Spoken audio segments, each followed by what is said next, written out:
করতে চেষ্টা করলো, পারল না। একদিন দেখছে আমার আপনার নবী সাফা পাহাড়ের উপরে আল্লাহর শুকরিয়া আদায় করছেন, সিজদাতে পড়ে আছেন। ওই রাস্তা দিয়ে আবু জেহেল যাচ্ছিল, আমার নবীকে দেখতে পেল। নবীকে দেখতে পেয়ে আউল ফল বলতে শুরু করলো, যা পারল বলল। আমার নবী প্রতি উত্তরে একটাও কথা বললেন না। আবু জেহেলের রাগ সহ্য হলো না।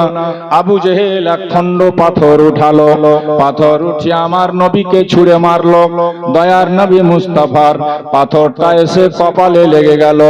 আমার নূর নবীজির নূরের কপাল ফেটে গেল, রক্তে রক্তাক্ত হয়ে গেল। আমার নবী ক্ষত জায়গাতে হাত দিয়ে কেমনু করে বাড়ির দিকে গেল। মা ফাতেমা 7 বছর বয়সের মেয়েটা, আল্লাহর নবীর গোটা চেহারা রক্তে লাল হয়ে গেছে। দেখতে পেয়ে হাউমাউ করে কাঁদতে লাগলেন। আমার নবী বললেন, বেটি ফাতেমা কান্দিস না মা, আমি তোমার আব্বা নবী। আর যারা নবী হয়ে দুনিয়াতে এসছে রে মা, তাদেরকে কষ্ট উঠাতে হয়েছে। মা ফাতেমা দৌড়িয়ে গিয়ে কাপড় পুড়িয়ে চটাই পুড়িয়ে ছাই করে করে আমার নবীর সেই ক্ষত জায়গাতে লাগাচ্ছেন, রক্ত যেন বন্ধ হয় না। এই খবরটা বেরাদার বন্ধুগণ, নবীর চাচা বীর পুরুষ মক্কার মধ্যে একজন তরুণ যুবক যোদ্ধা, তিনার নাম হচ্ছে হযরতে হামজা। যেটা বলুন কি নাম? হযরতে নবীর চাচা। এখনো সে কলমা পড়েনি। রাসূলুল্লাহর এই ঘটনা হামজার একটা দাসী দেখতে পেয়েছিল দূর থেকে। হামজার দাসে কোনো কাজে মাঠে লকড়ি খড়ি যাই হোক কোনো কাজে গেছিল। আবু জেহেল পাথর মারলো, আমার নবীর কপাল ফেটে রক্ত বেরিয়ে গেল। দাসীটা দৌড়াতে দৌড়াতে দৌড়াতে দৌড়াতে বাড়ি গেল। হযরতে হামজা নবীর চাচা ঘোড়াতে চেপে উটে চেপে মাঠের মধ্যে শিকার করতে বের হচ্ছিল।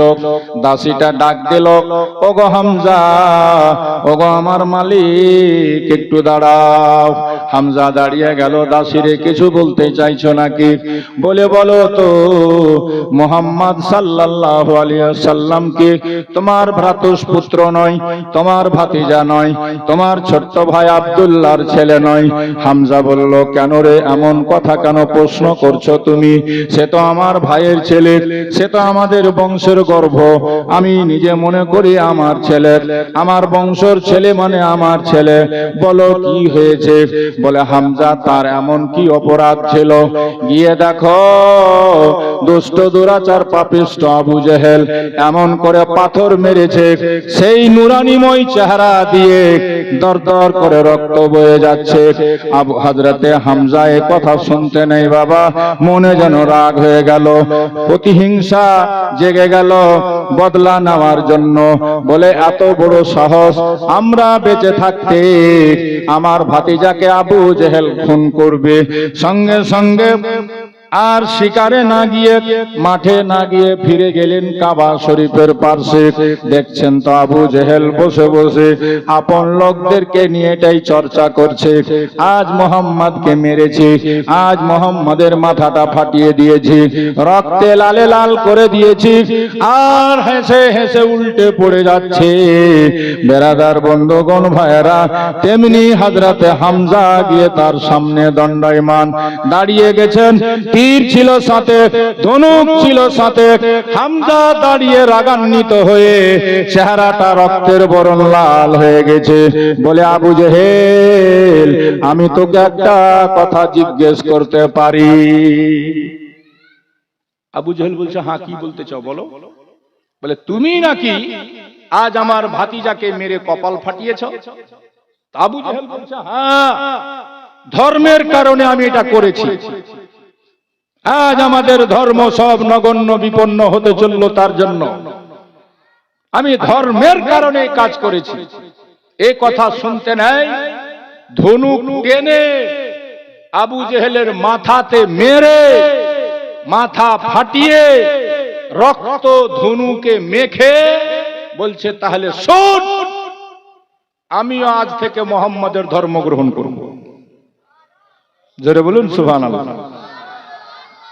এর নাম ইসলাম। বেঈমানেরা, বেদিনেরা যখন যখন ইসলামকে মেরে কেটে শেষ করতে চেয়েছে, তখন তখন ইসলাম চতুর্দিকে আরো বেশি বেশি ছড়িয়েছে। আজ আপনি কি ভাবছেন? গোটা দুনিয়ার সুপার পাওয়ার শক্তি লেগে ফিলিস্তিনকে শেষ করতে চেয়েছে, কিন্তু পেরেছে কি? ওদের কাছে তো কিছু নেই, নিহাত্তা। আছে শুধু ঈমান, আছে শুধু আল্লাহর উপর বিশ্বাস।